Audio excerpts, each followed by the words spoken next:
Welcome to Pumpkin Spice Podcast. It's a seasonal holiday treat for fans of horror films. I'm Rob Schulte. I'm Brittany High.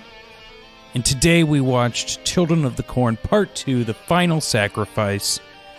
Did I say that word correctly? It sounded weird in my head. Well, it sounded great to my ear holes, so... I thought I said facricice. You did. But I didn't. I said the word correctly. Yeah. Well, whatever. That just goes to show you that... You're on the weird weed. No, Brittany, I gotta ask, did you buy or rent this movie? I rented it in the sense that I really wanted to avoid having to pay for garbage, you know? Because I was really anticipating garbage. You thought this was going to be terrible. Well, because a little bird told me as such. But... Oh, tweet, tweet. Earlier in the week, I was making some Amazon orders, and I clicked...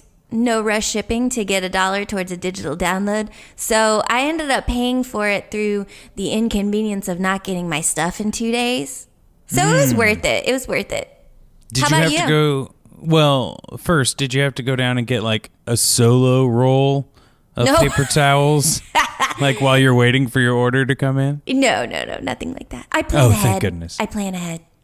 Yeah, I rented it as well, but I did find a 4-pack for like $5 on Amazon, the next 4 movies of the series. Well, send me the link. I will. Saving money left and right.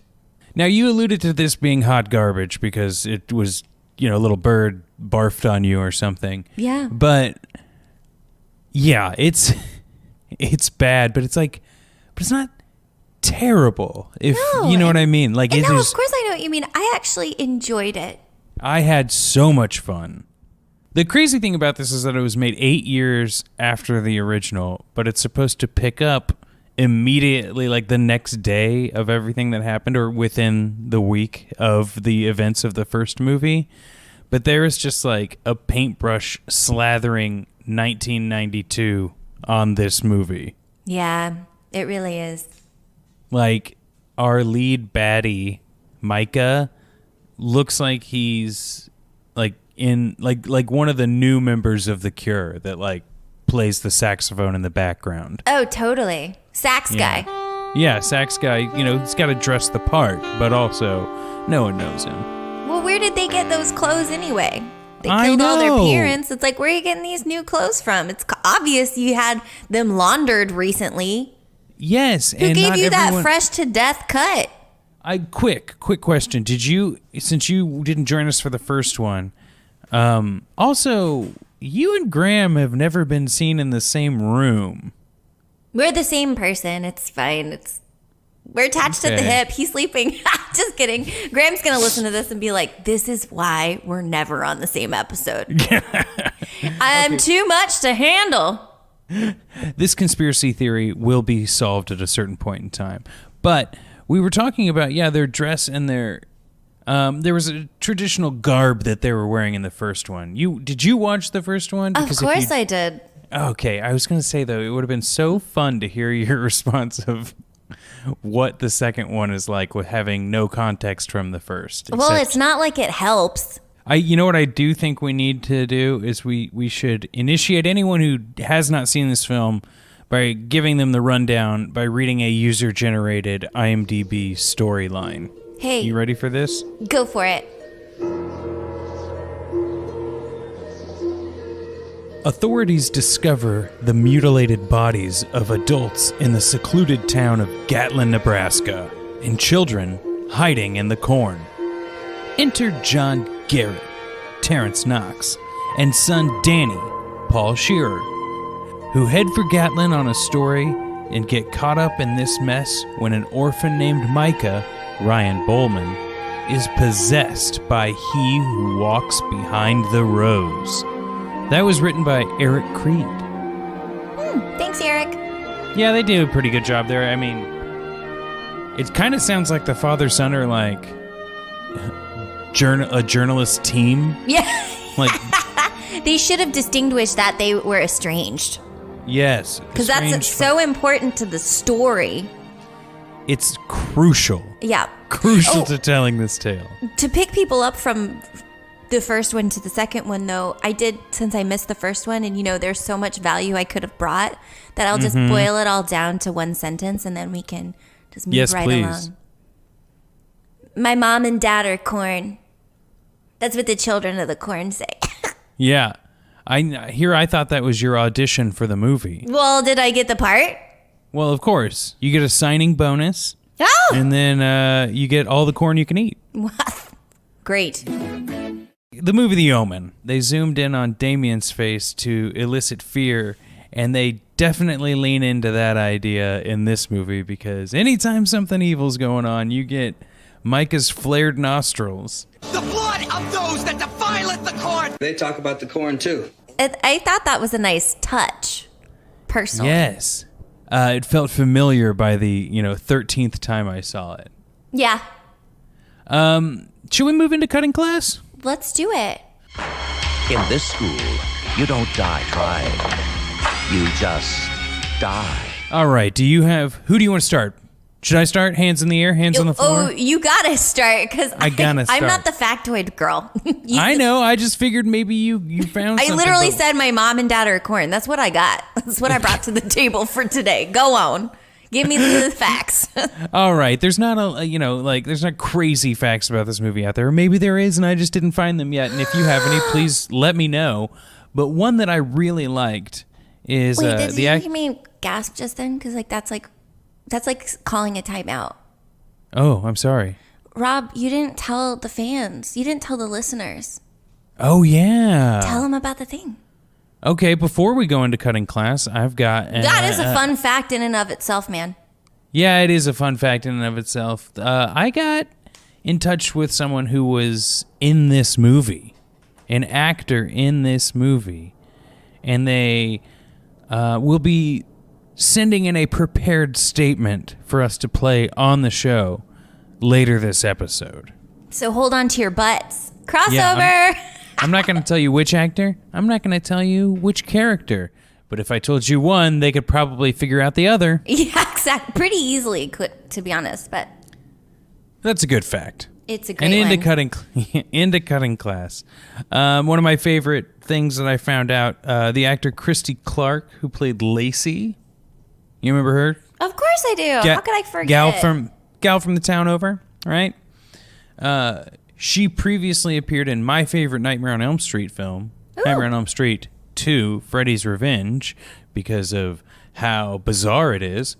And it's both sequels to horror movies that were made in 1984. Whoa. Crazy. That is crazy. Has nothing to do with the movie itself, but that goes to show you the little information and effort and things like that of this movie, and, well, kind of this podcast. But, hey. David Price, the director of this film. Brittany, I pulled this little factoid out just for you. He also directed Dr. Jekyll and Miss Hyde. Cool. Did you ever see that movie? I haven't. Is it good? Oh, man. Everyone's about to see a side of Dr. Jax Richard! they've never seen before. Are you just gonna stand there and stare at me, or are you gonna hand me that towel? I'm gonna stand here and stare at you. Let me read you the description of this movie. A scientist creating perfumes inherits his great-grandfather Dr. Jekyll's formula and decides to use modern technology to improve it. Modern technology. He ends up as an ambitious, ruthless woman, and she tries to prevent returning into the spineless man. Sounds like another section we have in this movie that maybe we should jump right into. And that's a section I like to call Things That Make You Go, hmm. Things that make you go, Brittany? It's possibly my favorite segment. I was working out how the new format for Pumpkin Spice Podcast is going to be, and you were like, you know what? I walk unless we keep things that make you go, hmm. I won't get out of bed for less than things that make you go, Did you have any? Well, you want to hear something stupid? I have Yes. one, and it's so dumb, but here it is. Bring it on. The lady who owns the bed and breakfast they stay at, you know? Uh-huh. She has a mushroom cut. Yeah. It really made me go like, Is it different? Yeah, that's weird. Why did they do that? Yeah, wasn't it fashionable in For 19? Second grade boys? You had a mushroom cut.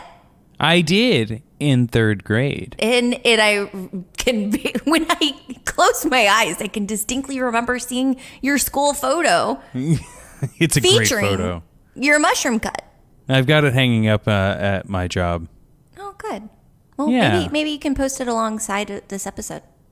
Ooh, that's a great idea. Or maybe I'll post it at another point throughout the week. So stay tuned. Stay tuned. Yes. Hey, Rob, did you ever go while watching this at all? Yes, I did. There was one point where there was like a Wizard of Oz moment where the woman gets crushed by the house and her legs are sticking out. And they're like twitching. Yeah, and then I was like, did they try and pepper in other Wizard of Oz moments that got just left on the cutting room floor? Or there was a tornado. Yeah, that's true. An inexplicable tornado that didn't cause any damage and nobody ever referred to ever at any other point in the film. Would you say that the lightning was part of the tornado? You're right. I'm like, was it? I guess what I'm saying is this an Oz allegory? Is it? I don't know. Probably not. I don't think there's that much thought that went into it. I But think another they were thing, probably like, oh, we're going to have the house squish the lady, which, by the way, what a hell of a way to go. I would hate that. My house squishes me to death. That's so rude. while I'm looking for my cat? Yeah, but maybe they were just like, well, she's getting squished by her own house. Let's make it like a little, let's have her legs sticking out. Because Make it fun. Because otherwise I was wondering, because I'm like, if the house squishes her, how is anybody even going to ever know that she's dead anyway? So they had to give some kind of, you know what I mean? How do we let them know she's dead, but in a way that's also dumb? Yeah, because we wanted to make it dumb for sure. Cut to Micah's face and nostrils flaring. Yeah. Yep. There's a lot of other things, but before we move into this, actually, just speaking of Micah, when all this weird stuff is happening and it's obviously the children and they're roaming around town, standing in groups of 5 and watching something bad happen from across the street, everyone's just like, okay, so I guess you guys are somehow behind this. Come stay in my house. I can't wrap around the logic of this movie. I really don't get it. When they were following that old lady around who was in the wheelchair with the power chair. Uh-huh. And they were just following her and obviously killing her. And Yes. everybody's about to crash into the lady and they're like, what the fuck, lady? You know what I mean? It's just Yeah. obviously it's the creepy kids following her, staring at her like that, you know? Another example I'd like to cite, but I think we're going to talk about it later, but it's the death in the church when he's hacking away at that doll. Oh, yeah. You know? No one's granted, I understand it's a ridiculous scene over here, but the people sitting behind Micah aren't going to be like, hey, dude, you keep stabbing that Well, thing. and the this guy's- pastor, oh. I was going to say, because the pastor keeps preaching, even though the guy sitting in the front Yeah, row's that's nose also- is bleeding uncontrollably. And the Definitely people a- around him don't start paying attention until his ear holes start bleeding. Yeah. And it's not just that it was dripping blood, it was gushing blood. It was going 10 feet across the aisle. Oh, dear. God bless him, you know? Well, just to wrap up that thought, the cops are there at the beginning of the movie. They're trying to do an investigation. At some point, they all leave towards the beginning of the movie when our, main reporter character gets in. They're like, yeah, nothing to see here. But, the kids did it. The kids did it. Yeah. Okay, let's move on. Oh, wait, I do want to talk about the movie poster because that made me go, Did you look at this thing? I did. The one that's on IMDb is blue with a face on the bottom. Says Children of the Corn 2, The Final Sacrifice. Standing in a silhouette above the head with like a bright light in the background are like all of these kids and like one giant scythe. And at the top it says these children are home alone too, but their parents are never coming back. So I guess this came out around the same time of Home Alone or possibly Home Alone 2. But the poster has nothing to do with the movie. Like, what is this blue face at the bottom? I don't know, man. I don't know either. And I want to know, like, what movie this poster was supposed to be for. And then they, like, changed it to fit Children of the Corn by, like, putting these kids on the forehead of this, like, blue head. It's wild. I'll put this picture up, too. Yeah, you gotta. Brittany, we got to move on to a new segment. Let's Another do it. segment. Yeah, let's do this it. segment, I think we should go back to our favorite, Maniac. Maniac. It will tear the life out of you. Oh, gosh. Which is, you know, the craziest thing a character does in the movie. Why don't you go first? Take the wheel. Well, I mentioned it earlier, but I do think that, like, the children just standing in groups of 5 randomly, whether they're causing havoc or not, it is like, why are you just standing there? Like, you're trying to signal to us that you're evil, but also you don't want to get caught. Right? It's What? almost like they feel like they're invincible. Yes, but they are not. But they're not. They're children. And Micah Who's feeding is those possessed guys? by he's Are possessed they just by he sitting who in the walks by. field eating corn? They survive on the corn? Maybe they survive on the souls of those that they kill. Oh, yeah, you're probably right. But Mike is possessed by he who walks behind the rows. So we get that in his like crazy voice changing and, you know, contacts sort of thing. Yes. But That's what gave it away. he also still acts like a kid a lot too, which is When weird. he's like b-balling and stuff. Outside of school. Yeah. What's your, did you have a Maniac moment? I have 2. Well, one definite Maniac moment and then another comment on a character. Can I do that? Oh, please. Yes. Is that permissible? Yes.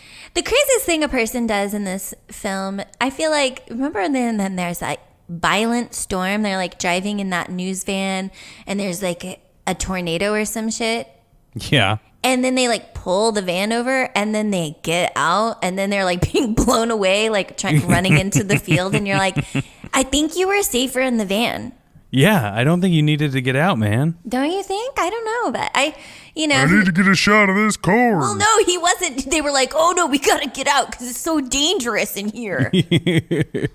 The other thing though is, and this isn't necessarily crazy, it's just like, oof, it really tickled me. The old lady at the beginning, she's like, I'm taking my house and I'm getting out of here. This shit's fucked up. You know what I mean?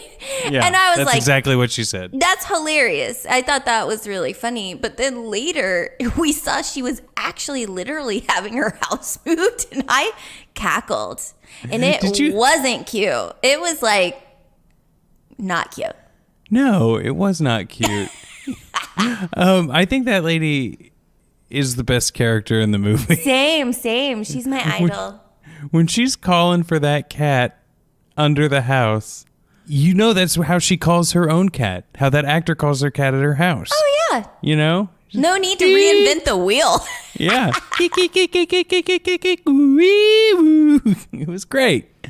But how about that like green shit mud that was like on her house, like marked by the kids? Yeah. When the reporter comes up there and he like, so he touches it. Yeah. And he smells and then it. He smells it, and it's obviously shit. Right. And then That's he, what I was like- like, is that Dookie? Like, what are you doing, man? And then he wipes it on his pants. Poo-poo pants. And he's not like he's not wearing like painter's pants. There's no place to put his hammer. Right. You know? He's wearing slacks. He's a He's reporter. wearing like Dockers. He looks like he's in office clothes. Exactly. Like casual office Well, clothes. to be clear, though, even if he was wearing painter's pants or carpenter jeans or whatever the fuck, cargo pants, even if that was the case, it still wouldn't make sense if you like realized you had poop on your finger that you were going to wipe them on your... Like, even if I was wearing, I don't know, any kind of article of clothing, it's still not the logical thing. Unless you're wearing a towel that you're going to promptly throw into the trash can. People just like wiping poo-poo on their pants. Well, and it was obvious because later it's like, oh, it burnt a hole in my pants. This stuff must be bad. It's real fiery poo-poo. But his hands are fine. Thank God. You know what? Before we move on to any new segments, I believe we have something. What's this coming in on the big red telephone in front of me, Brittany? Bring, bring. It's like the. Should I answer it? Just let it go to voicemail. Okay. Hello, this is Ted Travelstead speaking. I played the role of Mordecai in Children of the Corn Part 2, The Final Sacrifice. I'm sitting here with Naomi Watts, Ava Mendes, and Ahmed Zappa, along with a few other alumni from the Children of the Corn movies. We call ourselves the Amazings because maize means corn in Spanish, and it's a fun play on words. We have fun. We meet for brunch twice a week to reminisce. You guys want to say anything about the movies? No? Okay. I guess people get shy when you bring out your digital audio recorder. Well, I hope you enjoy the movie. It's not good. It's not a good movie, but I have very fond memories of making it. I also have a few not so fond memories, like having to angrily sing Ring Around a Rosie in extreme close-up in front of a crew of 40 plus people, and then having the director of photography yell cut because I had an especially long nose hair extending from my nostril. Life is a wild ride. And remember, he who walks behind the rose is referencing rows of corn, not a flower. Apparently some folks were confused about that. Or maybe it was just my cousin Devin, who once got tangled in his sweater for the better part of a week. Okay, bye. Hey, who knew? That's great. Brittany, new segment time. It's called Exorcist. The one hope. The only hope. The Exorcist. And it's what could have been taken out of the movie. Well, first of all, lots of things. Yes. How about you? Well, you're like, I've got a really good point here. A lot of things could be taken out of this movie. I have a lot of people's one, but girlfriends it can't are back always there. be about me. You know what I mean? Yeah. A thing that I really felt like could have been taken out of the movie. Yeah. That teenage love story. It was just confusing and distracting, and I also didn't care. I'm glad you said that. Nobody was tuning into this film at the time or since that was invested in that at all. I didn't understand it. I didn't care. It's not like at the end when they're trying to get the guy to kill the girl that they needed to have her scream, "I love you," as he was about to cut her in half or something. Yeah. You know what I mean? It's just I didn't need any of that. No. And it was so wild that that was an evolution of the father-son dynamic of them being estranged and trying to repair their relationship. Yes, yeah. I don't want you hanging around with these kids around here. It was trying a lot of things and not really succeeding, but made for a wonderful pastiche of a film. A pastiche, my. Ooh. I love a good pastiche ice cream. It's my favorite. Well, also, speaking of the estrangement of the father and son, they were really hitting it hard at the beginning. Yeah. And I know this is about killing parents and stuff, so I was thinking, I'm ooh, they might get him roped in, or because he's pissed at his dad and stuff. But then it's they didn't really go there.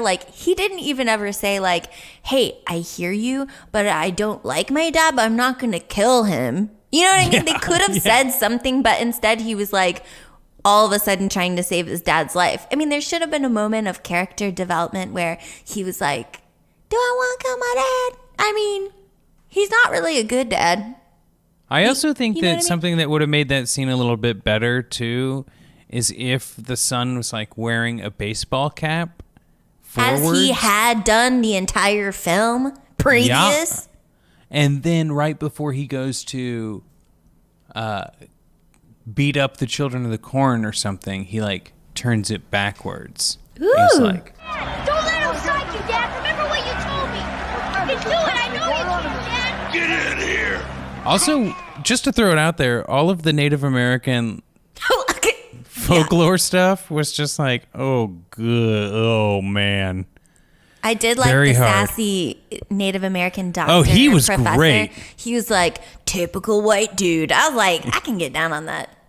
Yeah, but I love that like they're reading like random paintings on a rock that look like they were just painted. And he's like, you see this line here? This means it'd be like a paragraph of information. You're Yeah. like, oh, wow. And it's so well preserved. Do we have like a really good exposition rock that we can paint on? Where is that in my life? Yeah, where's my exposition Can rock? somebody explain this to me? There's a rock over here that explains it all. Let's come check it out. Well, we're almost done, Brittany. This segment's called Death Becomes Her. Death becomes her. I just have to make a telephone call. Brittany, what is this segment all about? Tell me again. Notable deaths. Notable deaths. It's just when, sometimes they really it's like go big or go home. They really went big and they went above and beyond the call of duty. Peek behind the curtain, we both had chats about some deaths before this recording. And I think yours is the number one. So if you don't mind me sharing one first, if that's all right. Of course. Go for it. The cornstalk through the neck in that tornado scene we spoke of. Yes. That was brutal, hilarious, noted and needed. I was going to say noted, not needed. Unexpected. Yeah, but it pales in comparison to the death that you brought to my attention. It's just so bizarre. It's in the same scene. It's like that weird tornado, violent storm.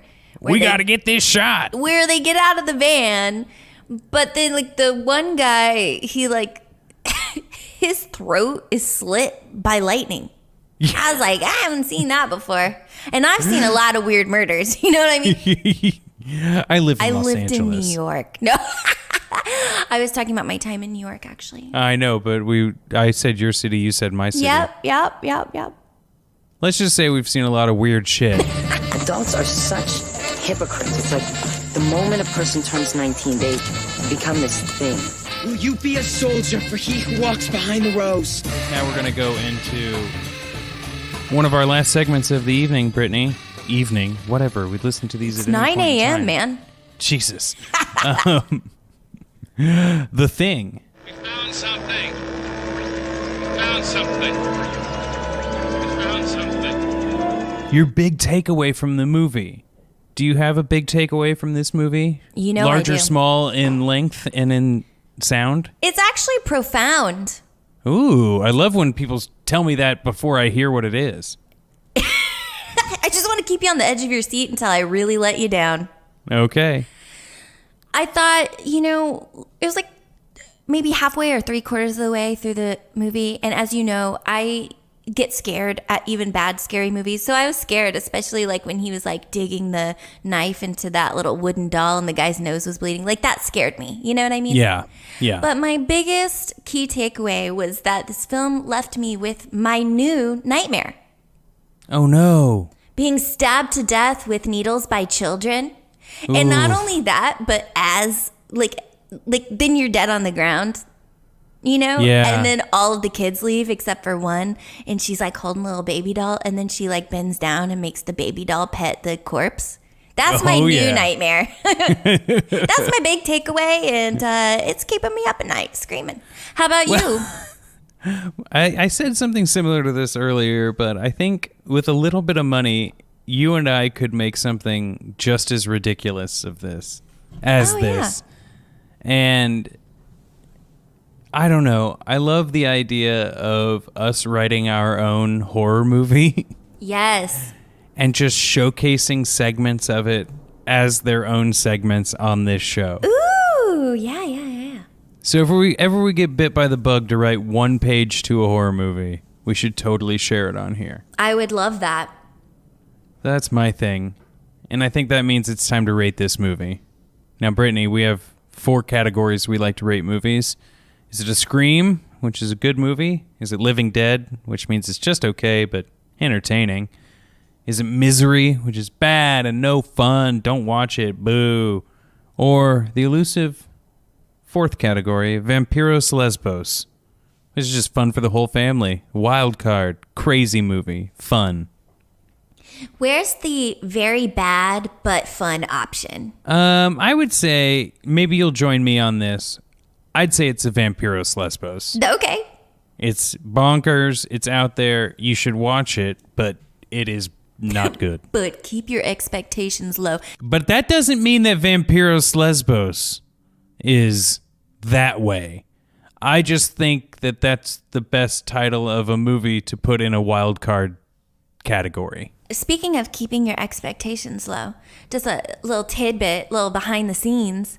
I was a little bit on the weird weed when I watched this, and so when I fired it up on Amazon Video. Ooh, when you torched it? Yep. It said 4 out of 10 stars, but I read it as 4 out of 5, and I thought, this is going to be good. And I was about 23 minutes into the movie when my boyfriend came in, and I paused it. And so the thing came back up on the screen, and he was like, 4 out of 10 stars, woof. And I was like, oh, that explains, because I was trying to figure out like when it was going why it's bad, but it's supposed to be good. I was like, 4 out of 5 stars, like that's good.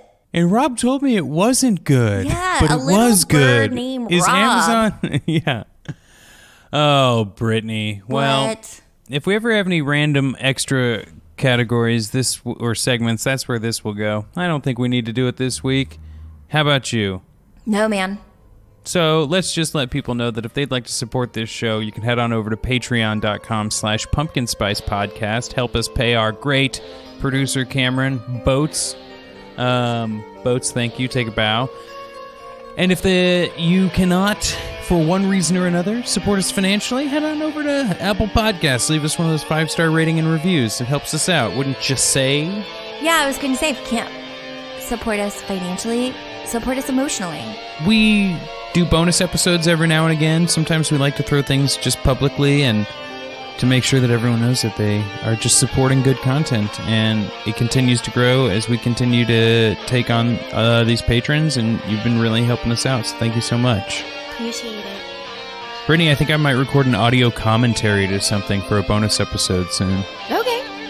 Yeah, I encourage you to do that as well, and maybe we can even time it to do it together at one point. Hey, I feel like that could be arranged.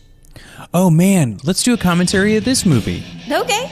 That'll be the bonus episode this month. I like it. Yeah. Okay, cool. We'll find time. I got to go to San Francisco. Yeah. Well, at the point of this recording, I'm going to San Francisco, but our episode will be out a week after that. So, whatever. Yeah, whatever. Okay. Well, this has been another episode of Pumpkin Spice Podcast. Thank you. Bye.